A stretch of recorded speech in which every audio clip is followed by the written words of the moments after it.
Father అయ్యాడు. రామ్ చరణ్ తేజ పుట్టాడు. ఈ రామ్ చరణ్ తేజని హీరోయిన్ చేయాలని చెప్పి సురేఖ అంటే వాళ్ళ అమ్మ చిన్నప్పుడే వాడిని కరాటే డ్యాన్స్ నేర్పడం.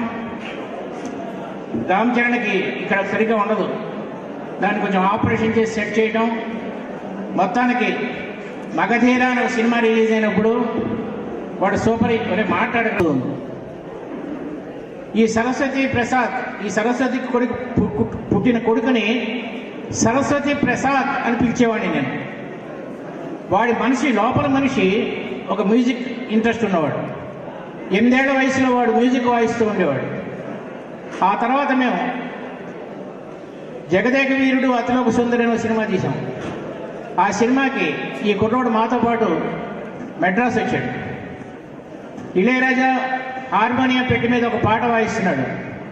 అబ్బని తీయని దెబ్బ ఎంత కమ్మగా ఉందిరా అబ్బ పాట అది. ఆ పాట వాయిస్తుంటే ఈ కుర్రోడు గబుక్కులు లేచి, సార్ ఇది శివరంజని రాగం కదా అన్నాడు. ఇళయరాజా వాడిని ఇట్లా కొట్టి, జీవితంలో నువ్వు ఎప్పటికైనా పైకి వస్తావురా. ఆ తర్వాత మొన్న మేము జూనియర్ ఎన్టీఆర్తో శక్తి అనే సినిమా తీసాం.